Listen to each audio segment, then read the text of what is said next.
Hello, every pony. I am very sorry, but that I couldn't. I'm very sorry that I couldn't get anything out earlier last night. I was up until 4 in the morning trying to upload that file. Ugh. My internet decided to crap out. Oh well, what can you do? Meh.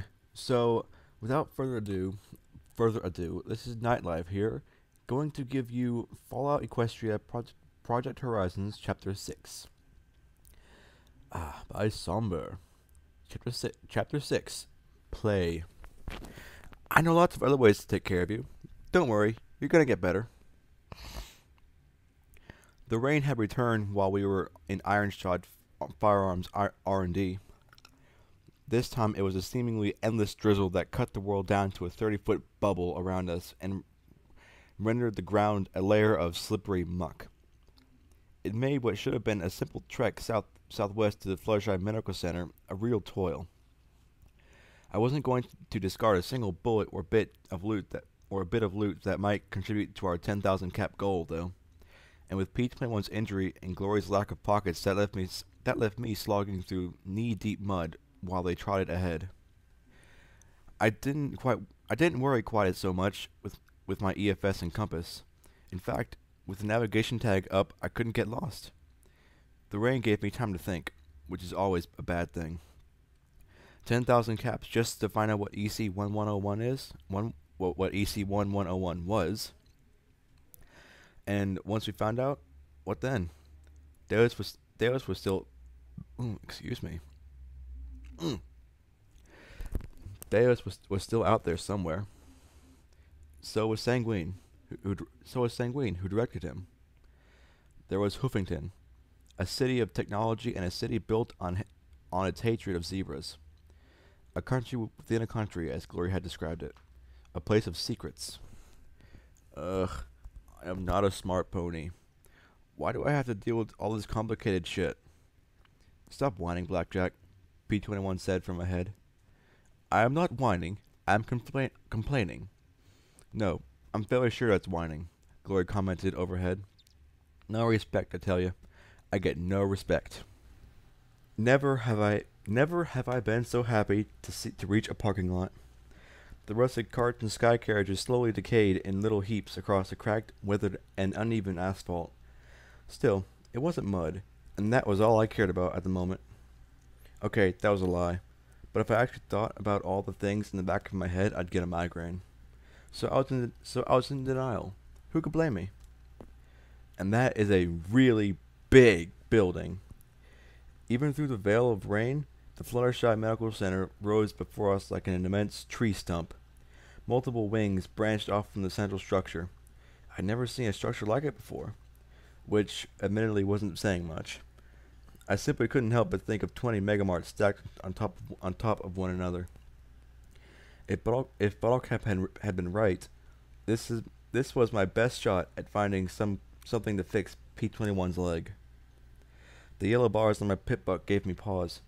One day I'd find some pony who could explain how the magic stuff could tell if something was going to shoot me or not, offhand or not. Don't you mean off hoof? Maybe P-21 could figure it out. Still, might as well be friendly. So I holstered the shotgun across my back and shouted into the hazy rain, "Friendly's coming! Don't shoot!" The yellow bars immediately started to mill about as we approached. P-21 gave me a look, but personally I would be less inclined to shoot a pony who asked me not to. True, I was an idiot, but still. As we got closer, we came across a low barricade of rusted skywagons, and behind the barricade, 4 ponies pointing rifles at us. Pointing, but not shooting. I could live with that. Some pony needed some squatters removed? Yes, a buck called out into the rain.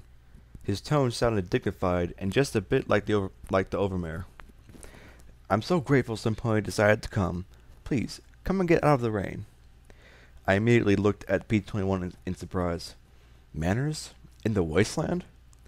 I walked past the barricade and towards the center of the encampment, where, I now saw, a long sky trailer had been draped with a canvas to create an island of dryness in the middle of the drizzle. The first thing I took in about the ponies sheltering there was that they were clean. Not clean as not clean in a I was just rained on way. Their clothes were trimmed and patch free. They wore some sort of light armor similar to my security barding, and their weapons were of distinctly higher quality. Then I saw a unicorn inside the trailer who had to be the pony in charge. Charisma and charm seemed to drip from his ivory hide and cobalt mane, and he gave the impression of illuminating the dim interior of the rusted trailer. His smile made my knees feel like I'd just danced and glanced up at the sky. Greetings, I'm Prince Splendid. You bet you are. That was Blackjack, not me. I'm glad some pony responded to my requests in a prompt manner. Would you care for some refreshment?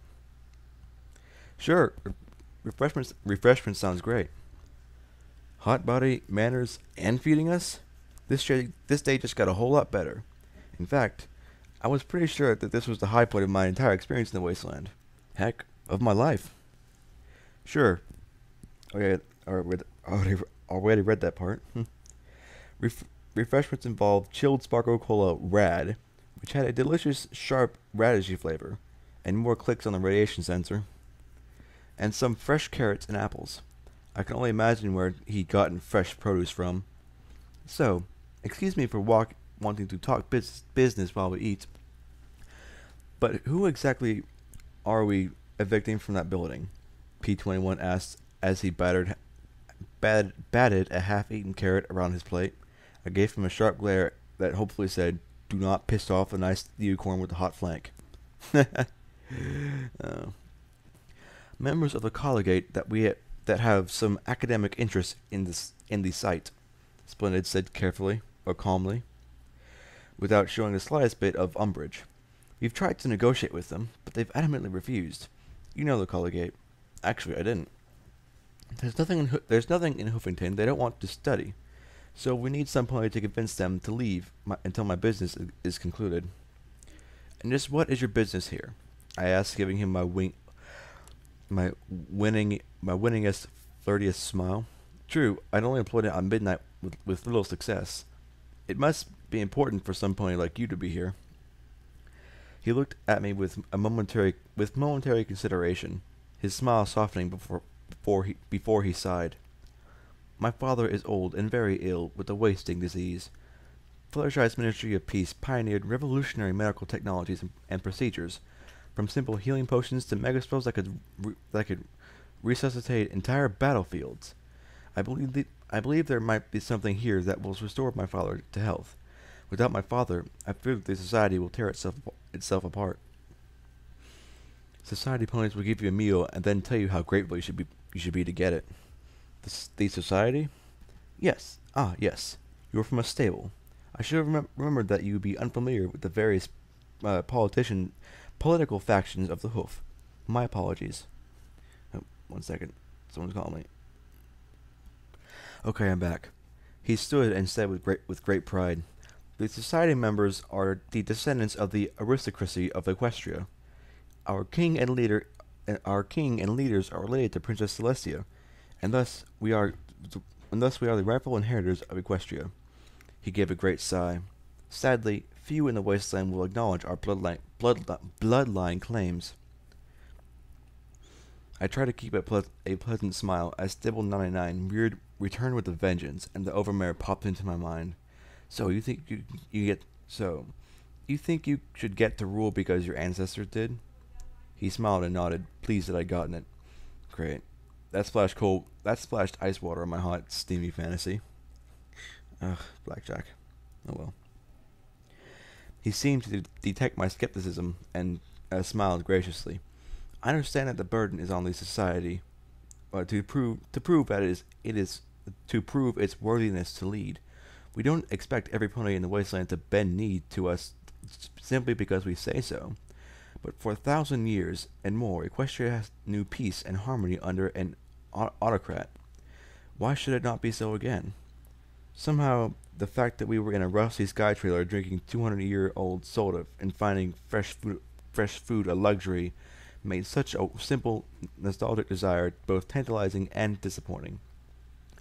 Worse, Prince Splendid seemed to believe every word. So, you want access to the clinic. If I can convince these collar ponies to let you in, would that be okay? I asked, tapping hooves before me. Things were so much easier when I could just shoot ponies. If I lived, I won. If you can, it would be a miracle, but an acceptable one. We have no argument with the Colgate and their naive ideals. I merely want to access something to cure my father. Still, a solution with no pony getting killed would be preferable.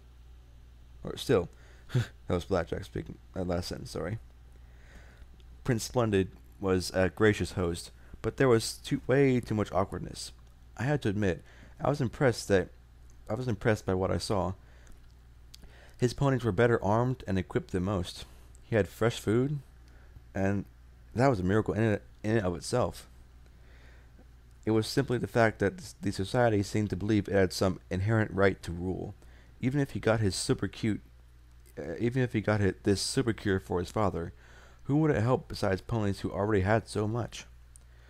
We stepped back out into the rain, and with our stomachs fed, but my head, already struggling with earlier doubts and questions, now throbbed.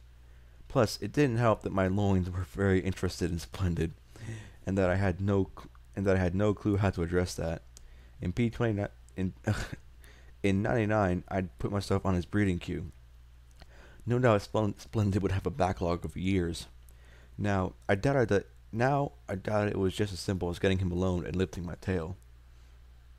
That's so awkward saying that. So, what do you think? I asked P21, and then frowned as I saw him staring out into space as he limped along beside me. Yoo-hoo, Equestria P21. I switched my tail through his field of vision. He blinked out of his reverie, looking embarrassed. Oh, P21 was eyeing up Splendid just as much as Blackjack. Yeah, what? Oh, I think, I stared in fascination as he actually stammered. I'll leave it up to you. Rarely have such ominous words been uttered by so level-headed a pony. I didn't think he could stammer. What's gotten into you? I asked and grinned as he went even redder. Nothing. I mean, I'm just thinking about what he said to you. He scowled and then clenched his eyes closed. Never mind, he said as he limped ahead of us. What was that all about? I asked Morning Glory. Prince Splendid had been rather gorgeous to me. Is he jealous? I looked back at Splendid's encampment and then at P21's backside. He was. It explained everything. I couldn't help but nicker. The gray Pegasus looked up at me in confusion and a touch of worry. You're asking me? Good point. We crossed the parking lot, heading towards the entrance surrounded by sandbags. And 2 turrets. Hello. Still, the bars remained yellow rather than red. Hey, don't shoot. One day you're gonna give some pony ideas, P21 muttered. Pony scrambled at my call, and soon 3-point weapons from behind the sandbags. Go away! A buck yelled, his thick glasses almost looking like goggles as he gaped at us standing in the rain. Calm down, I said as I sat. We don't want trouble. We just want to talk, preferably out of the rain. Are you with the society? He asked at once and then blurted nervously, Tell them we're not leaving.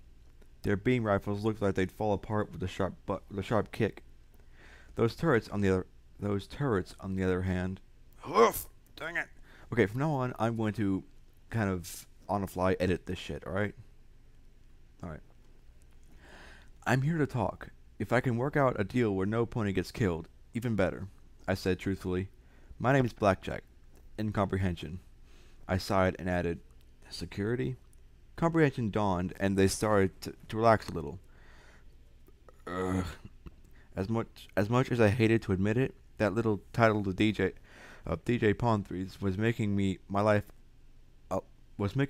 easier. I'm Archie. Come on in.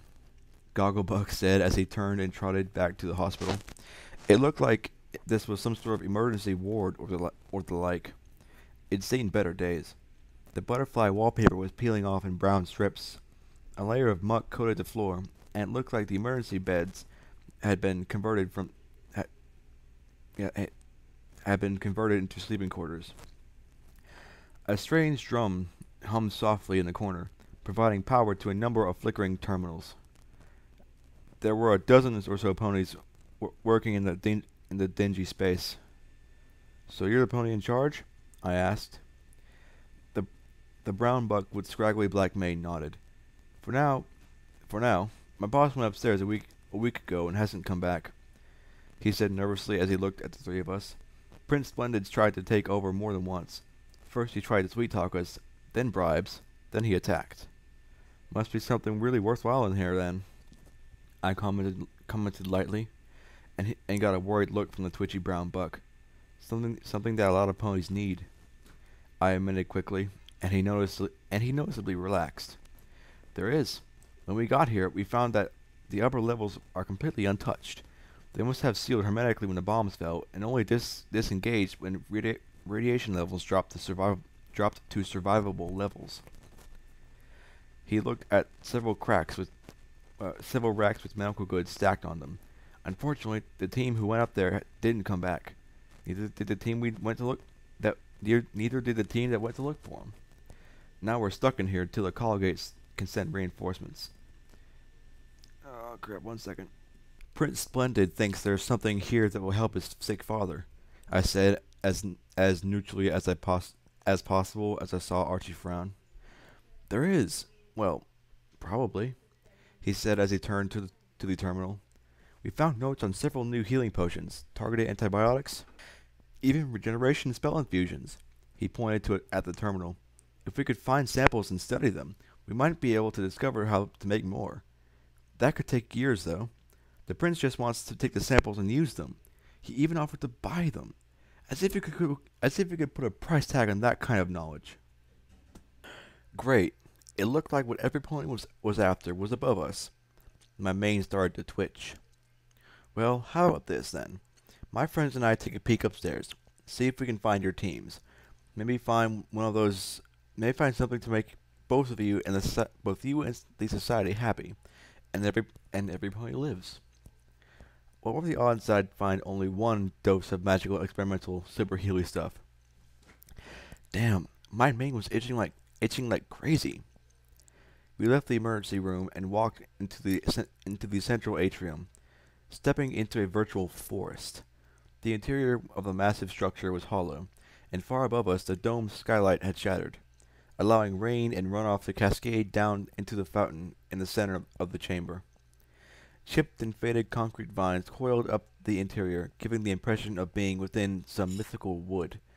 Butterflies and birds perched frozen and forgotten for 2 centuries. Glass tubes that had once held elegant brass elevators, but now they were smashed or leaned out over the interior. In the center of the fountain rose a bronze statue of a Pegasus pony, one hoof around the shoulders of a young unicorn filly, and the other stroking the mane of an earth pony colt. On her shoulder perched an elegant bird.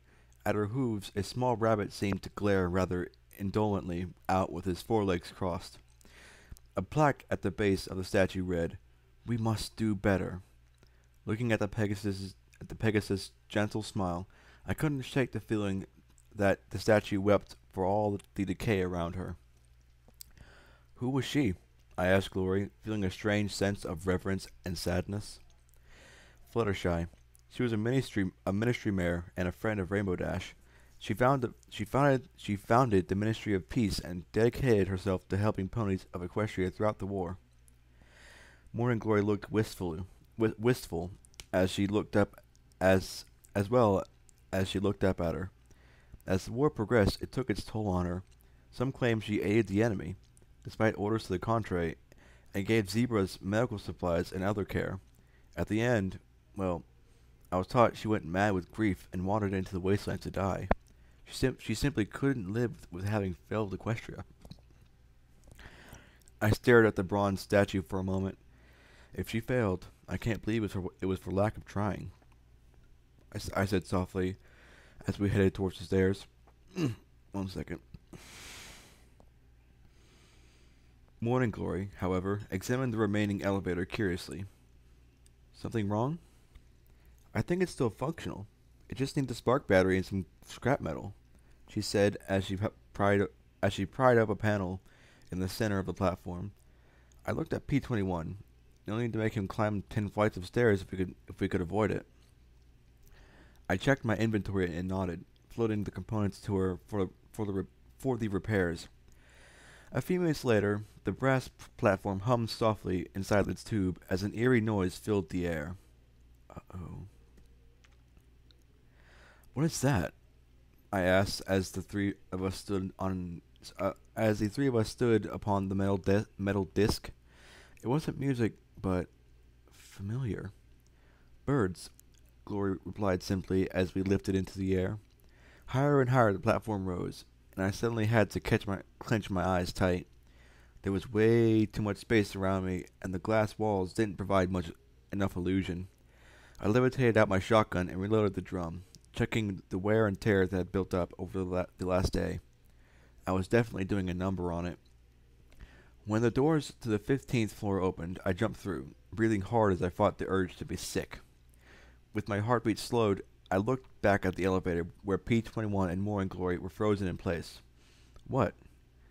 I asked as they stared at me. No, not at me. Slowly, I turned at the wall opposite the elevator. In flaking black maroon letters, a single word was written, as if with a paintbrush. Play. Oh, horse apples. Little advice. No, I'll leave that until it's actually mentioned in the story. Oh, and from here on in, it gets kinda gory. Time had stopped as effectively as if I triggered SATs and simply left it there. My Pip-Book's chronometer might still mark the time, but every minute felt like an hour. Normally I'd be bored to stupidity. I mean further into stupidity. But here my every nerve was screaming at attention. Step by cautious step we walked together. Me first, then P-21, and lastly Glory watching behind us. The word was painted every few feet, sometimes in elegant cursive, and sometimes in wild, broad letters. The lights flickered and dimmed, but I was used to the dim and uncertain light. I was not used to the soft chime music that played softly all around us like an invisible music box that kept playing just a touch too slowly. Creepy. Hush now, quiet now, it's time to lay your sleepy head. A filly sang softly in the hallway behind us. Slowly, P-21 and I turned and looked back at Morning Glory, without saying a word. Our combined look was enough to silence the Pegasus. Sorry, she muttered. I did not want to hear my childhood lullabies right now. Yeah, it creeped me the heck out too. There were other little variances. Dolls hanging in the middle of a hallway. A stuffed rabbit tucked into a hospital bed. No, not tucked. Strapped. 24 bed sheets stretched across the hallway, decorated with maroon houses and stick figures, and more detailed pictures of ponies and fire. Ponies fighting. Ponies dismembered. Something moved beyond the sheets, but when I yanked them aside, I only saw an empty hall. What the hay is going on here? I muttered softly. I suddenly found myself longing for Pony Joes. Give me bodies, or something to shoot at, or something.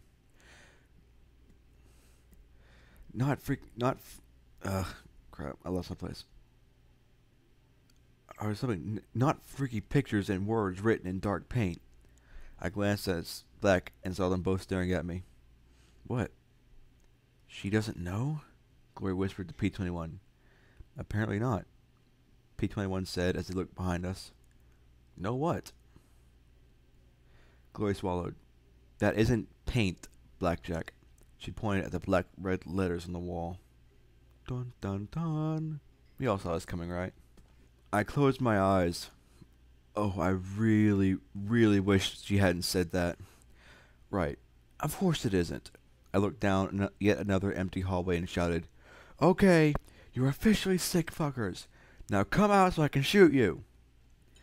Then we heard a soft thump, thump, thump, thump in the hallway ahead of us. A bright red ball bounced dimly down the lit hall towards the three of us. No, not a ball. It was too irregular for that.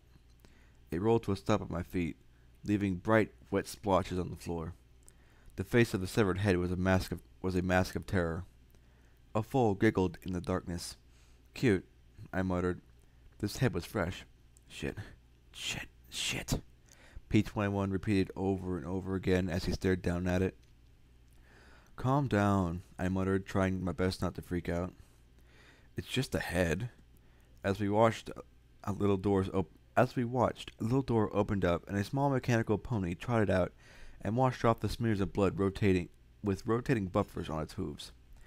It ignored the severed head. Now that was some shoddy programming. Then it turned around and disappeared back into its little door. "Maintenance robots," Morning Glory whispered as we continued down the hall past empty hotel rooms in a hospital. Empty hospital rooms. The music box tune continued its soft, too slow melody as we reached a nurse's station. Everything neat.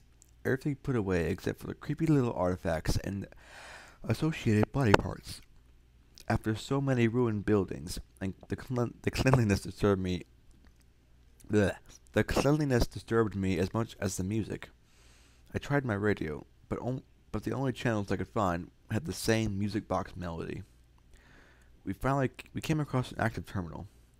"Finally, maybe there will be an inventory," P-21 said with some relief as he focused on the terminal. I slowly panned my EFS, but my vision kept flickering as if something here jammed my signal. I knew that head didn't come from nowhere, though. He struggled for several minutes as the music box looped over and over again. Then there was a soft beep as he cracked the password. I looked over his shoulder and then frowned as the screen went blank. "Peekaboo, I see you." The scream that began to play from the terminal rose and fell at ear-splitting volume. "Kill me!" she screamed over and over again between agonized cries. I grabbed P-21's mane in my teeth and pulled him away from the terminal. Then I put an explosive orange shell into the thing. Silence dropped around us till our ears recovered and picked up the sounds of the music box. "What the fuck is going on?" P-21 whispered, staring down the empty halls. "Want a gun?" I asked softly. "I'd just start shooting wildly." He muttered in return. Well, that was an improvement over saying he'd deliberately shoot me. We resumed our search. "Play," the sanguine words demanded. Yellow and red bars flicked so wildly in my pitbug's EFS that I deactivated it before it made me sick. We came across a door with something new carved into the wood paneling. "Ollie, ollie, oxen free." I carefully opened it telekinetically, and a desiccated corpse rolled in a fetal position in the tiny space at the bottom of the linen closet. She wore a nurse's uniform. Scratched in the wood before the body was a simple eulogy. "I don't want to play anymore." Morning Glory hyperventilated as P-21 talked to her in his soft, low voice, holding the young Pegasus to keep her from falling over. Given that she herself had almost died of thirst in an equally tiny space, it was understandable. That left me with the task of checking the body. Yay, body check. Her hide had dried to a leathery texture that cracked when I carefully swept it with my magic. I found an ID card that read Chief Nurse Tenderheart. A little magic glyph glowed on the bottom of the badge. "What's this?" Morning Glory refused to look towards me, so I floated it to her. "It's a key for special door locks, the kinds that can't normally normally be picked and need magic to bypass them. Hopefully door locks like the kind that protected experimental healing goods. Fuck that. I hope to get the three of us out of here. Going up a floor hadn't helped. If anything, the scenery worsened. We came across storage rooms that had been raided. A cold room that Glory had described as a blood locker was completely empty. Drained potion containers stacked from floor to ceiling. We found what I guessed was one of the colligate ponies. He had been skinned and bristled from head to toe with bent syringes. Mr. Needle is your friend, had been written above him. I really wanted to introduce some pony to Mrs. Shotgun. We encountered a box in the hall. A large metal cube with small pink hearts painted on each side. I couldn't explain why, but I had a strange fondness for the box. There was a little handle sticking out from the side. I glanced at the others, reached out slowly with my magic, and began to turn it. All around the mulberry bush, the monkey chased the weasel. Glory sang softly, and I couldn't bring myself to stop her. I knew what was coming, but I was powerless to stop. The note hit pop, and the metal top snapped open, and out flew a pony. No, half a pony. The skinned front half bounced back and forth on a heavy metal spring. The front hooves crossed as if hugging itself. Bony wings flopped around behind it. A Pegasus? Glory gasped in horror. The box suddenly played the rest of the tune, and there was a second metallic boing as its front legs popped wide and dropped 3 metallic apples.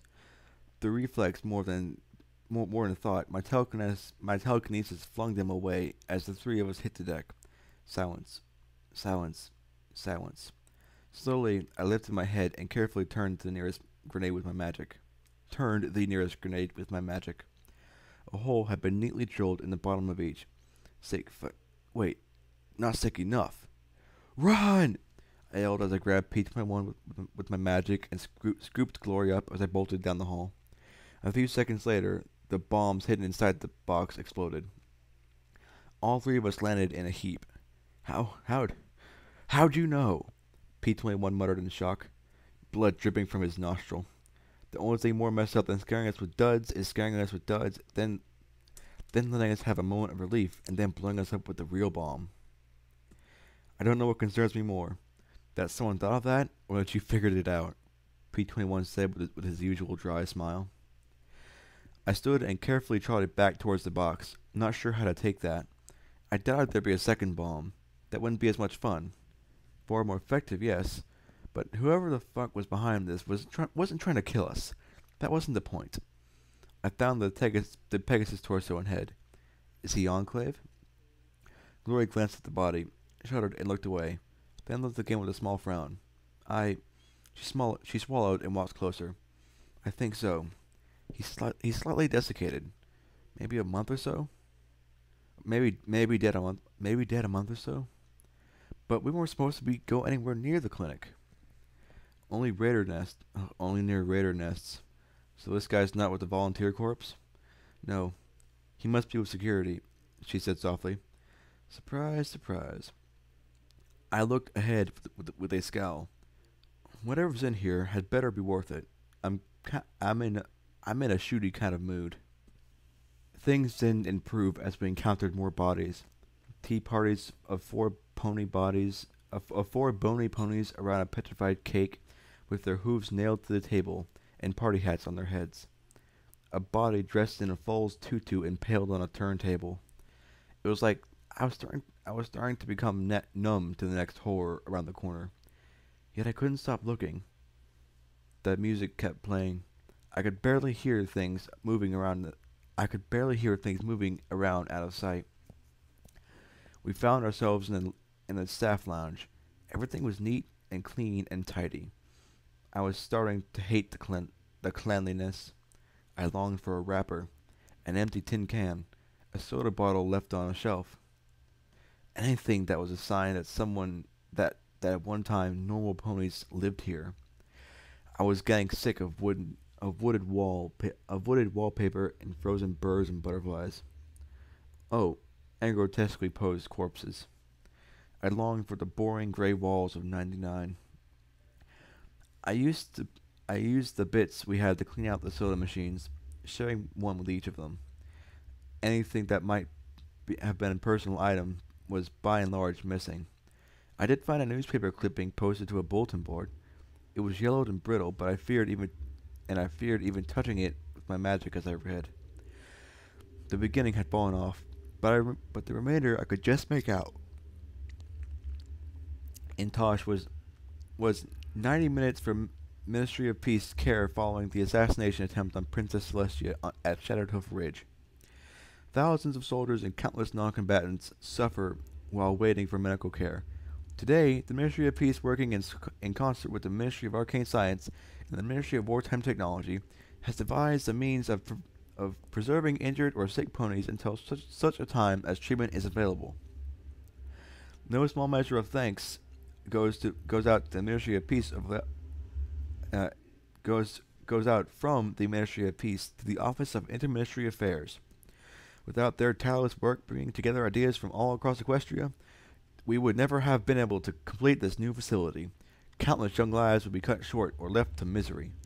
They are a testament to what needs to be done to end this war and open a new chapter for us all. Fluttershy.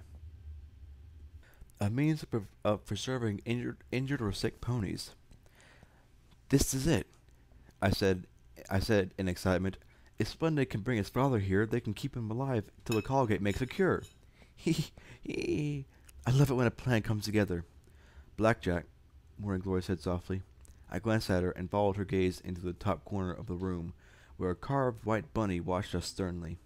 There was the tiniest little hum, and I watched a camera in one eye of the bunny slowly focus. We should get going, I said softly, leading us back into the empty hallway. As soon as we were through it, the door to the staff lounge behind us closed behind us and locked with a solid click. Oh, that's not good. Suddenly, the lights clicked out, plunging the hall into absolute darkness. Then a red light appeared at the end of the hall. The heck is... I started to ask, taking a step forward. From the roof came a sharp flash, and I felt the bite of a beam weapon hit my chest. Suddenly, the red light turned green, and from the hallway behind us, something metallic screeched, coming closer. I fired blindly down the hall, but the muzzle flashes only illuminated something big and bloody. Suddenly, the light turned red and it stopped. We all froze. Oh, goddesses. It's a game. The light turned green and I screamed, "Run!" My magic grabbed P-21 and dragged him along beside me as the machine crashed along beside us. Red light, freeze! I bellowed and everything stopped. 1 second, 2, 3, 4. Green light! We all raced ahead as fast as we could, but the crashing behind us grew closer. Red light. Silence. Green light. Red light. Green light. Red light. Morning Glory staggered a half step forward and cried out as a beam turret struck her leg. This red light, I could feel the soft tickle of a breath on my hindquarters. I just stared at the red light as I floated a little disc and set it beneath me. My magic hovered on the button. Green light. I pushed the frag mine's arming tag and wasted no time dragging P-21 closer to the door beneath the green light. The mine beeped immediately, and a second later there was a resounding pong of metal being struck. 3 feet, 2 feet, 1 foot. I was through the door and pulled P-21 after me, but Morning Glory was a few feet behind us. Red light. In the sanguine glow, I could see the vaguely canine grin of metal right behind her as she trembled, frozen in terror. Then the door closed in our faces. Glory! No! Glory! I screamed as I fired several rounds at the door. It didn't even dent. Holy shit! I beat it with the butt of my shotgun and kicked it with my hooves. Why the fuck do you want, you fuckers? What? I screamed down the hall. What? My own voice echoed back at me. Play, answered the blood on the walls. Do you want to come with us? I'd killed Scoodle through ignorance. Now I'd killed Glory through incompetence. How could I have gone through the door without making sure she'd been through first? I'd seen her get hit by the beam. I should have known she'd be a few steps slower. I, I'd slunk I had slunk down with my back against the door, knocking my head against it with the shotgun, with the shotgun cradled in my hooves. Come on, we need to keep going, P-21 muttered softly. I levitated the shotgun, shoving it controls first towards his mouth. What are you doing?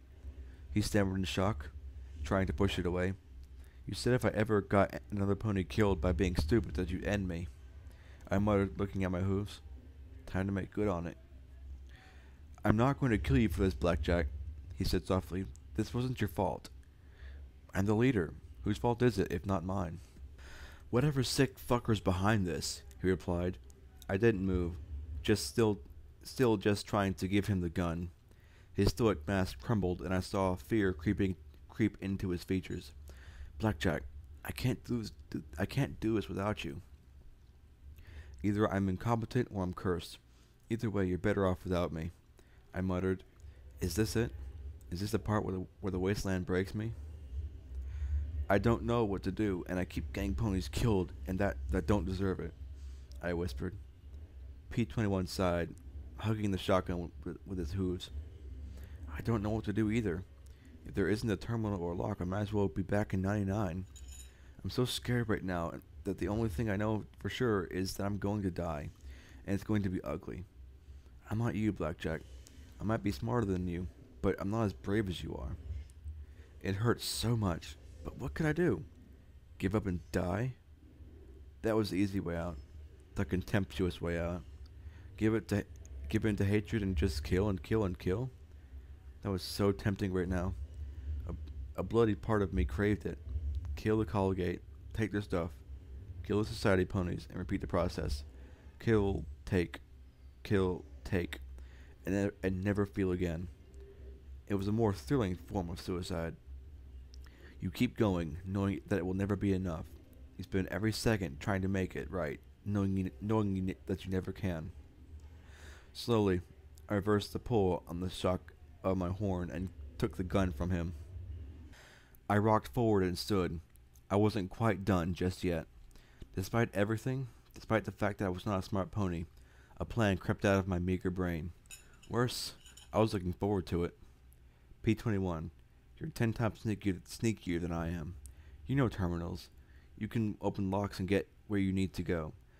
Somewhere in this place is someone controlling everything. You've got to shut them down. I passed him my keycard. You're splitting us up? He said flatly. You know nothing good can come of this, Blackjack. It's the only way I can think of. Together, we're a big target. Alone, you might be able to shut them down. And I'll be a nice, big, stupid pony to keep their attention, I said with a grin. I tried to keep it as I added, you might also find Glory. You really think she might be alive? No. I'm not giving up hope just yet.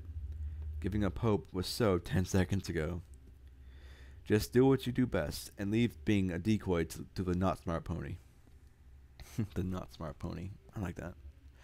You're not stupid, Blackjack, he said quietly, then caught my arched brow. Okay, well, good luck. I loaded up the drum with orange shells and spun it once loudly as I trotted in the opposite direction. As I trotted, I felt an old song nibbling in the back of my mind. I started to hum the tune as I slowly smiled. It was phenomenally stupid, but that was something I excelled at. Hey, a big word. You put your right hoof in, you put your right hoof out. You put your right hoof in and you shake it all about. I sang, tired of the music box playing in the background. Okay, it was more of shouting than singing as I charged down the hallway. You do the pony pokey and you turn yourself about. That's what it's all about. I paused and grinned as I heard the music box cut off, replaced by the very tune I was singing. That's it, you sick fucker. Pay attention to the crazy filly with the shotgun. You put one shell in, you take another out. I shout as I blasted another bunny camera. You load another shell in and you blast it all about. You do the pokey pokey and you take the fuckers out. That's what it's all about. Move fast, shoot, and move some more. If a turret popped out of the ceiling, I popped it before it could fire more than twice. Don't let the fuckers mess with me with spooky fucked up shit. Shoot, kid. Shoot, kid. Oh, I froze in the hallway as the music cut off as if with a knife. A foal stood there in a strange pink dress. Her lavender hide sported a massive scar running up her side and disappearing into her pink mane. That fell across her eyes. Her mouth was soon in a grotesque grin as she stood before me in the doorway. Shoot, Blackjack. Play, she whispered without moving her lips. Shoot her. Do you like my costume? Slowly she tilted her head towards me. Shoot, shoot, shoot. Her mane fell aside, revealing two red lights for eyes. Her mouth wasn't even sewn in a grin. It was sewn shut. I want to be a unicorn, she hissed, the gun in my magical grip. The gun shook in my magical grip as my focus wrestled with what was before me. Can I be you? The shoulders of the filly rippled as two metallic tendrils burst from her shoulders. A razor-sharp scalpel gripped in one slashed across my face, and I barely blocked it with my pit buck. The shotgun roared, and the shell struck the filly in the face. The lavender hide ripped like cloth, revealing the smoking head of a small maintenance robot within the sewn-together skin. I put a second round into it, and it cracked before it collapsing. Tag! I shouted down at the thing. You're it. We're it. A voice whispered down the hall. We're it. In the dim light, I saw two red eyes looking at me. 4, 6. Lots. Play. They whispered in delight. Okay, I definitely had their attention. Now it was time to run. Catch me if you can! I laughed as I ran like I'd never run before. I had no idea if I'd evaded the abominations, or if they'd gotten bored, or if they were setting up more games. I'd moved up a floor, and there weren't any more hospital rooms. This floor was for surgery. The lights kept flickering on and off, making me jump as portions appeared and disappeared. The music had returned, this time a cheery tune about cleaning up winter. Dang it! If I do now, it'll get stuck in my head. Winter. No, not only was it creepy, it muffled what little noise the abominations made as they moved. I found an office and pushed my way inside. I was heartened to see the lock. I was heartened to see the lock on the safe had been opened and the terminal decoded. Whatever else had happened, P-21 was still out there. The safe held a few healing potions and some gold bits. I walked behind the desk, settling the shotgun down in front of me. The specialty shelves had one downside I hadn't realized. They wore down my weapon like mad. I really didn't want to try and fire it again if I could help it, not without some significant repairs. That left me with the automatic pistol from the weather station and Folly, which had no bullets. Carefully, I took out the pistol and loaded the blue spark rounds, interspersed with normal lead rounds. Yay. The office had been thoroughly trashed, but I really couldn't tell if this was the result of the abomination's vandalism, or if the owner had just been particularly sloppy. Sorry, folks. The stacks of paper were almost as high as my horn. With a wry smile, I picked up a file on top of one of the towers. Marigold, PhD, operation denied. Only the Ministry of Peace would have a form denial stamp with frowning bunnies. I suppose. Then stamped on top of it in pink ink with butterflies. Medical waiver approved. Marigold. You remember her, right? Okay. Lucky Marigold. I could sure use some of that luck right now, I said as I flipped through the first few pages and glanced at the pictures of a blue unicorn with bright glasses standing in front of some kind of missile. I was sure that if I didn't have if I didn't have monsters at me, I'd somehow be even more bored. I tossed the file back on top of the stack, and then started as the entire pile collapsed to the floor with a rustling, sighing, soft crash. Great, I muttered, rubbing my eyes, hoping P-21 could find a way to stop all this. I sure wasn't smart enough to. I noticed a sound file loaded on the terminal. Why not? I hit the playback as I prepared the clips. At least it would give me something to do. Entry 1. We've taken control of the facility here. Data files have all been corrupted or deleted. We need to find the central mainframe if we're going to find anything worthwhile. Took us forever to get in through the roof, but thanks to Leslie, this place is intact. We'll probably move our entire biomedical team in here once it's secure. I've never seen so many medical supplies in one place. Nothing special, but we've got healing potions to burn. Entry 2. Found the stasis chambers in the mainframe. Dozens of pods still with power. They can just stay asleep for all I care. Some idiot severed the mainframe cable. The mainframe control. The scalpel got electrocuted for her trouble. Shouldn't be hard to fix. Once it's connected, we'll bring the biomedical team in. I stood and looked at some of the pictures hanging askew on the wall. Fluttershy looking rather terrified on a stage in a weird dress. God, she looked adorable.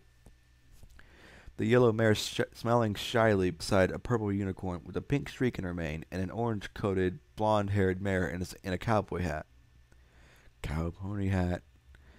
The construction site in the picture looked like it might be that of the Fluttershy Medical Center. Entry 3. Everything is up and running. Still some kinks to work out. We've got to kill that sound system. That music box is driving me crazy. Is this what they actually listened to 20 years ago?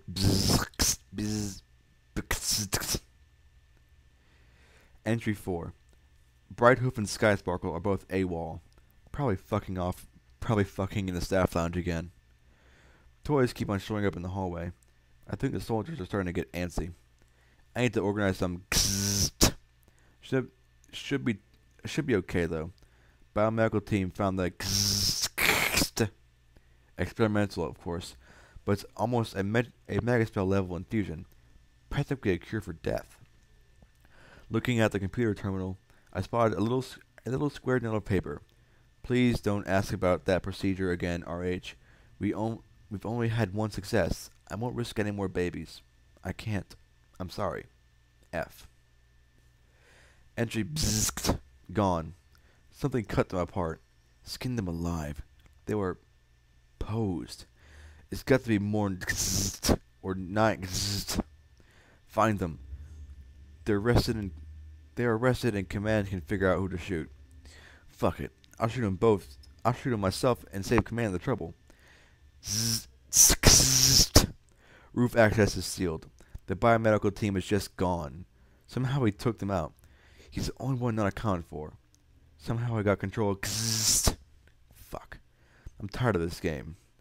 How the fuck could anyone in my team crack this hard? Tired of playing. I finished loading the last drum and clip from the shotgun and automatic pistol. Shock rounds in the latter. Slugs and explosive shells in the former. The recording started screaming. I didn't pale or freak out or shoot the terminal. I simply sat there a moment listening to the screams. Then I stretched out a hoof and clicked it off. I loaded a clip in the automatic, worked the slide, and walked to the door. I stood in the hall, looked left and right, then shouted at the top of my lungs, "Playtime!" It started as a whisper, then a mutter, then a roar. Oh, look, a war in a hospital. Then a roar. Pick a hall, any hall. I started running, but I was done with running away. Keeping the automatic in a careful grip, I fired the rounds ahead of me at any nightmares stepping into my line of fire. The maintenance robot sparked and jerked, ripping apart the skins that had been sewed around them. "Bad pony!" they cried as I used sats and dumb luck to chew my way through them. I paused only long enough to smash in their heads with the baton, just to make sure they didn't move again. "That's right, I'm a bad pony, and I'm coming to spank you!" I yelled out, half mad and all furious. I giggled as I saw some turn and totter away. "That's right, it's time for spankings!" I screamed as I chased him down. "Bad pony," a deep voice said from the hallway. I turned and looked as a huge, heavy robot draped in slabs of meat. "Time out," it said as, with shocking deftness, it flung a glowing white ball of glass at me. A grenade or something. I reached out with my magic and swat back in the machine and... The fuck was going on? Why couldn't I move? Why couldn't I talk? Why couldn't I scream? It said I was lying on a couch and reading a newspaper about the continued outcry over the assassination attempt at Shattered Hoof. It was as if I'd somehow been shoved into the strange mare resting on the couch. The only thing vaguely familiar was a pit buck, far fancier version than my own, strapped to her hoof. A white mare with graying pink hair stood behind the desk in an undamaged version of the office I'd just been in. She had a bright red cross on her flank and a white lab coat draped over her shoulders and forelegs. She fidgeted with the pencils on her desk, nosing them back and forth. I looked over at her. "Calm down, Dr. Redheart." "Calm down? How can I calm down, Garnet?" Garnet? "She's coming here." She tapped her hooves against the desktop. "It is her hospital, after all," Garnet said, and I could feel her smiling. Redheart sighed, frowning. "Still, I can't believe Cheerily went straight to the Ministry Mayor for this. I thought all objections had been dealt with. How could she bring this up now? I'm more impressed that the Ministry Mayor is coming all the way here to talk with her about her reservations. It can take days to arrange a conference with Applejack or Rarity, and forget Rainbow Dash or Twilight." The pony I was inside and folded the paper, her sparkling red hooves glittering from her pony pedicure. Her hoofacure. They're almost inaccessible, except for the IOA. "Are things that bad? I hadn't heard," Redheart said in concern. My host waved a glittering hoof in dismissal. "Oh no, I wouldn't say things are bad, just tense right now. Everything would be so much easier if we could just disband the Ministry of Awesome and tuck whatever she's doing into the Ministry of Wartime Technology. But Luna won't hear of it. That's because the Ministry of Awesome does all kinds of, underground shit. Black Ops, for the win!" The door opened and to admit a purple mare with smiling flowers on her flank. She had wrinkles around her eyes, and her hair was completely gray. The two mares looked at one another. It was clear dislike, and yet I could tell there had once been the foundations of friendship between the two. No pony shows that much regret without having lost something dear. "Truly, so good to see you again. How are things at the Education Bureau?" My host inquired, rising and giving a polite hug. "Aw, hugs. Hugs all around." Cheerily seemed quite relieved to have some pony to talk to. "Things are, well, like they are everywhere, I suppose. Thank you for working with the Ministry of Image for us, Garnet. Sometimes it seems we always get bumped down the priority queue. If it wasn't for your help, we'd probably never get the materials we need." Then Cheerily frowned. "Though, could you please tell them that the Ministry of Peace's schools don't need their more creative history books? I received a text telling how ancient zebras drank blood and practiced ritual pony sacrifice." The fuck? Ah, yes. Sometimes the Ministry of Image can get a touch inventive with their textbooks. I didn't have a clue what they were talking about. If zebras didn't drink blood, why say that they did it all? Since I couldn't get off this ride, though, I thought I might as well pay attention to it. Then the door opened, and all the talking stopped. I'd seen her cast in bronze. Now I was seeing her in flesh. The yellow Pegasus may have been smaller and less dramatic than her statuary counterpart, but as I watched, I couldn't shake the grace and beauty and aura of kindness she seemed to radiate off her. She greeted every pony by name, shook hooves, and talked with clear sincerity and interest. Just touching her hoof made me feel special, and it wasn't even me. Once every pony had settled into a little circle, Redheart immediately spoke to the purple mare beside her. I know you've had second thoughts, Cheerily, but we're already committed to their use. Redheart, we can't use these devices yet.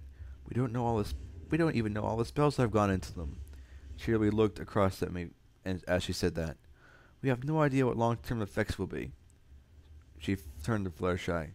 You need to stop until we're sure they're safe. I know you're upset, Cheerily, but we've tested them for 3 months with no ill effects, aside from a few complaints about boredom.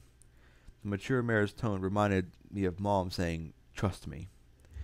You've tested them on animals and adults. These are children, Fluttershy. 3 months being trapped in your own body might be tough for an adult who understands what's going on. But what about a child? They want to run and play and talk. They can't simply be locked up for weeks on end, Fluttershy. It's cruel.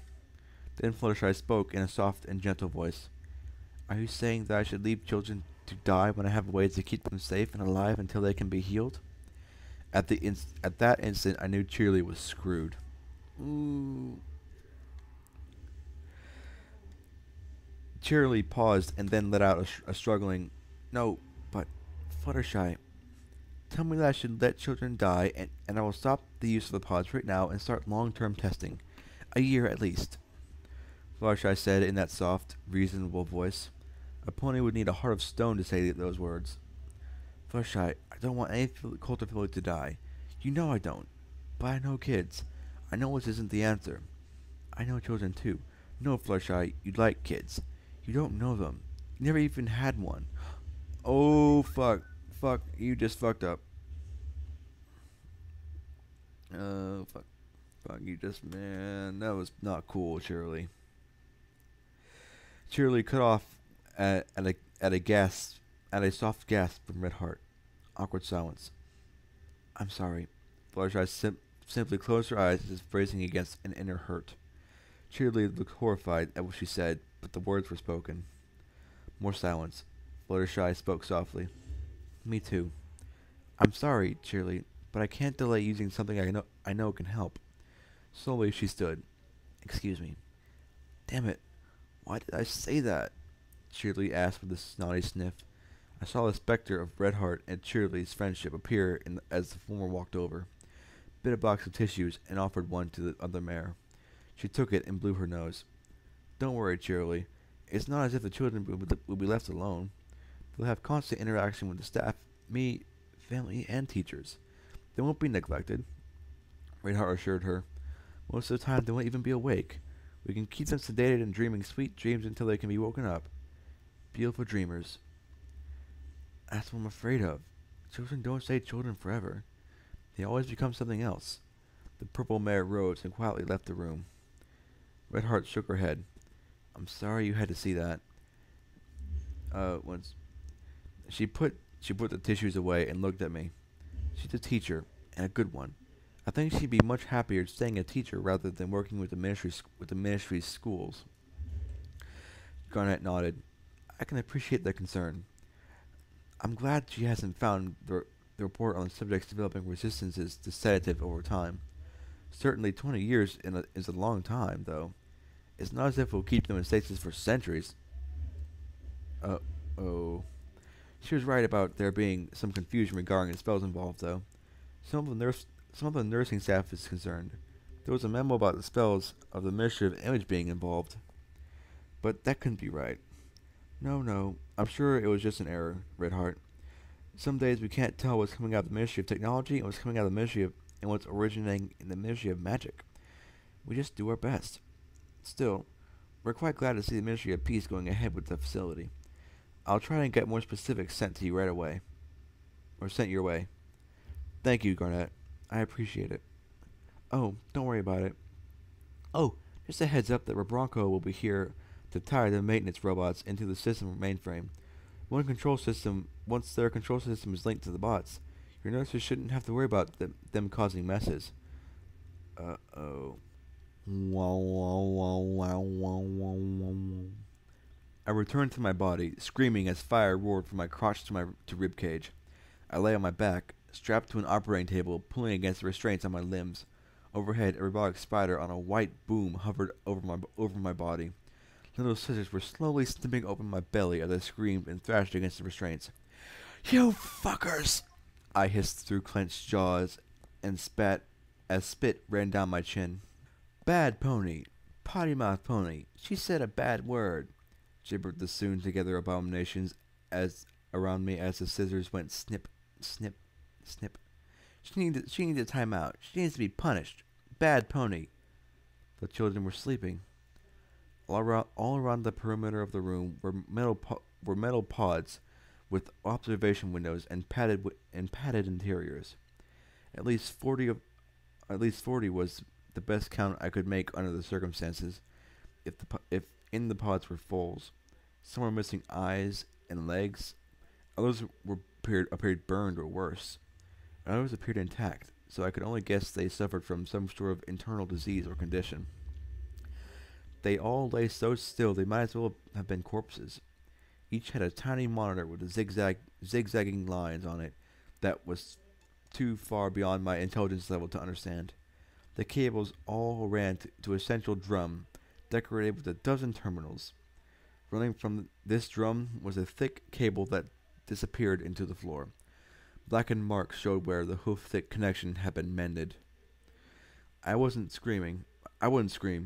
Crying was unavoidable, but that helped me focus. "What do you want?" I yelled as I focused every bit of magic on the scissors and pushed them away, leaving a foot and pushed the arm away, leaving a foot-wide incision. "Mommy, play, die, live, cry, hug, blood, mommy, please, cookie, fish, cookie, fuck, daddy, pain, skin, mommy, toys, puppet, doggies, birthday, outside, home, die, kill, consume, sleep, hurt, out, play, die." The robots around me chanted. "We're not going to leave them in stasis for centuries," Garnet had said. What if they were left anyway? How many years had it taken before the children became resistant to the sedative? How many more before the handful of survivors had been unable to keep the children focused? How long before they went mad and sought even bloodier and more terrible games? Oh, one moment.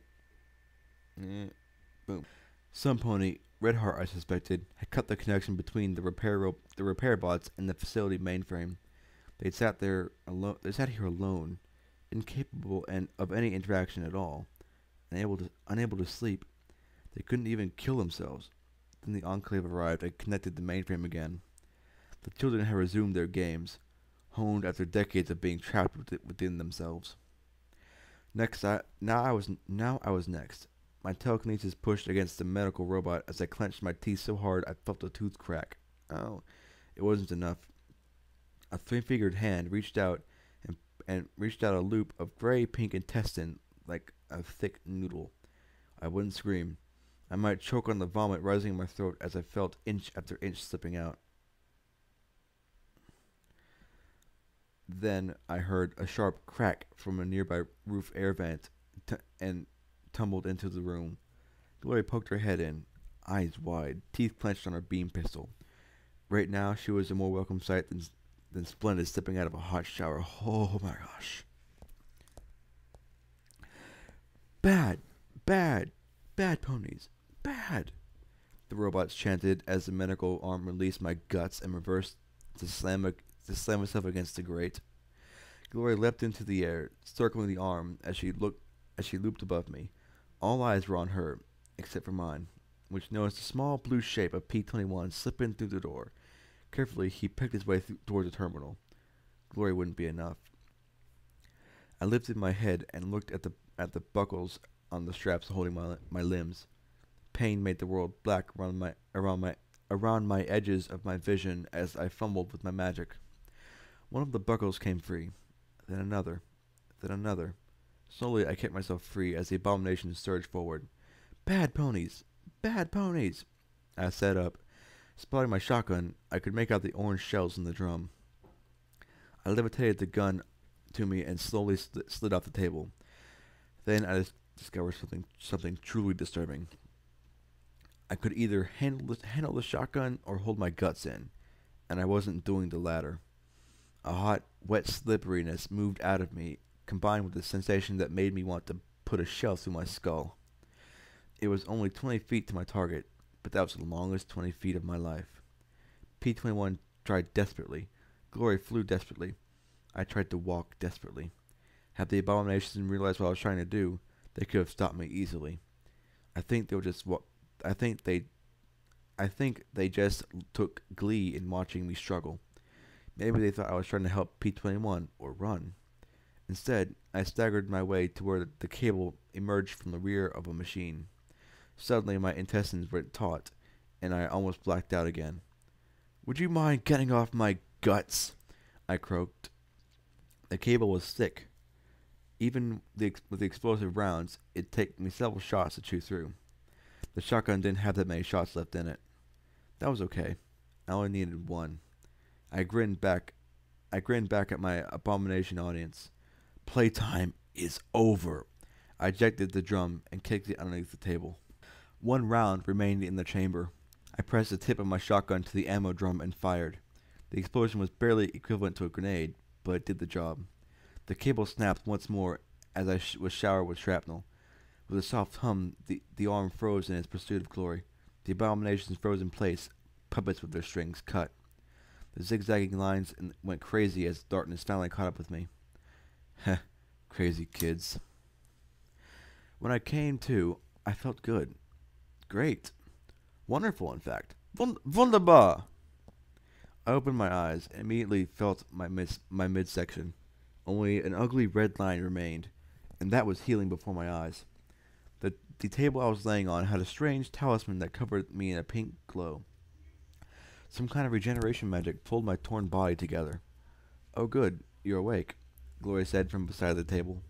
The Pegasus looked like she needed a few days' sleep and a few years of therapy. "Maybe we could get a 2-for-1 special." "Oh good, you're alive," I replied, and got a little smile in return. I looked at the strange, egg-like talisman. "Please tell me there are more of those." "There are more of these. There are more of these," she replied softly. "No, don't freeze yet." "Oh, thank goodness," I began, then saw her looking away. "There really aren't any more of these, are there? You told me to tell you," but I shut her up with a hug. "I thought you were dead. I was so sure I'd got you killed," I said as I hugged her tightly. "How did you get away?" "Red light," she said softly with a little shiver. It went on and on. I think they were paying attention to you on the other side of the door. The vent was right above me, so I shot through. They called me a cheater. After that, I just followed the shouting and gunshots. The wound across my middle had completely healed. At once my eyes widened. "Get P-21 in here. We can heal his..." There was a buzz, and the pink glow disappeared. Fuck. "The talisman only works on one subject," P-21 said as he limped in from the doorway. "I wanted to heal your leg," I muttered softly. "Why? You didn't break it." I sighed as I climbed off the bed, looking at the burned out talisman and feeling as if it'd been wasted on me. "I thought if I healed your leg, I'd start reminding you of 99. Then maybe we could be friends." He arched his brow and smiled, shaking his head. Ever think it's not about you, Blackjack?" I blinked stupidly at him, and he sighed softly. "Guess not. Come on, we've got one last thing to deal with." He started back out the door. "And it's going to suck. It's going to suck a lot." He trotted back into the operating room. I tried to ignore the drying bowels strung over a quarter of the room. He stopped in front of a large terminal. Of the large central terminal. "Ophelia Stasis System Review. Current patient survival prognosis 0.00%. Patient intercom system error. System disabled. Terminate power Y/N. No. No, no, no. Fuck no. Fuck! I yelled as I looked at the pods around me with their widely zigzagging readouts. I could imagine their screams as they were locked up once again. I rounded on P-21. I'm not killing 40 children. Are you out of your mind? No, I'm not, he replied as he looked at the terminal. We have two choices. We leave them in stasis, or we shut them down or we shut down the whole thing and they die. Wake them up. See if they're crazy. I gotta kill crazy fools, I hoped. Oh gosh, did I actually just think that? We can't, Blackjack, Morning Glory said softly. They were dying when they were put in the pods. They're still dying. Some wouldn't last a day, according to the records. If we leave them, maybe, I don't know. Maybe someday the Enclave can do something to help them. B-21 shook his head firmly and looked at the wide-eyed Pegasus. The Enclave lost a biomedical team to these kids, and they've been trapped in here for 2 centuries. Are you willing to leave them trapped again, on the hope that someday they might be able to be saved? He sighed. I told you this would suck. Why are you asking me? I asked softly as I looked at him. Because there is no right answer here. Because she's right. Because I'm right. And no matter what, they're going to suffer. He said, I want to do one. She wants to do the other. You're the tiebreaker. And you're the leader, his eyes seemed to say. No. Fuck him. Fuck me. No. Put me back on the table and rip my guts out. But don't leave the decision up to me. I slowly looked around at all the pods. I can't. I don't. Fuck! I shouted, clenching my eyes closed. I wanted back into the dream orb. Into the dream the orb had put me in.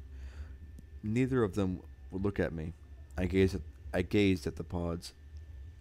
There was no right answer here. I was damning myself either way.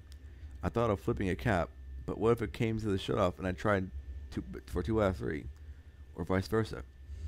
Damn me! Damn me! Slowly, I straightened as I looked at all the pods. I don't know if you can hear me, or understand me. I don't know who any of you are, or what you want. I only know you didn't deserve being trapped like this. I'm sorry, I whispered as tears ran down my cheeks. I don't know. I don't know what's going to happen yet. Where I'm from, when you die, you just go away. I sniffed as I bowed my head. I hope that if you do go somewhere, I hope it's someplace better. I turned and looked at the terminal. Y and enter. The hum of fans died one after another as I murdered 40 children. I swallowed, knowing there was no forgiveness possible for this, and sang softly, Hush now, quiet now, it's time to lay your sleepy head. Hush now, quiet now, it's time to go to bed. I choked, but then Glory sang after me. Drifting off to sleep, leave exciting day behind you. Drifting off to sleep, let the joy of daylight find you. She was falling apart as badly as I was. The only light in the room was the jagged readouts on each pod that became less and less erratic, till they became flat lines. P-21 then shocked us both as he raised his voice and finished. Hush now, quiet now, lay down your sleepy head. Hush now, quiet now, it's time to go to bed. With that, he bowed his head as well, as I sank to the floor. Finally, the flat rings winked out one after the other. Damn me. Damn me. Damn me. Redheart had crawled into the storage room that held the regeneration talisman. Her half her hide had been skinned off before she severed the connection. Had she come in here to try and save herself? To protect the various talismans and experimental goods? Did it really matter? If there had been a cure in here for any of the children, I had no doubt she would have used it. She lay curled on her side, covered by a bloody, shredded lab coat. The body had mummified in the sealed storage chamber. I noticed she seemed to be cradling something protectively in her hooves. Given what I'd already done, robbing the dead was icing on the proverbial cake. To my surprise, Redheart yielded the object to my magic surprisingly easily. It was a figurine of Fluttershy. Her soulful blue eyes looked up at me as she hugged a disgruntled white rabbit beneath her hooves. So gentle, so forgiving. "Be kind," was written on the base. Her head was cocked just so, as if she knew I desperately needed to talk to her. "I'm sorry. I tried. I tried to do better. I tried to help." Slowly, I held the Fluttershy figurine to my chest as I slumped over onto my side, weeping and blubbering like a foal. "I'm so sorry." As I lay there alone in the storage room, I suddenly knew exactly why Redheart had come here, to beg forgiveness she would never receive. Footnote: Level up. New perk. Full at heart. This perk greatly improves your interactions with children. Skill note: Speech 50. Buck me in the face. Damn.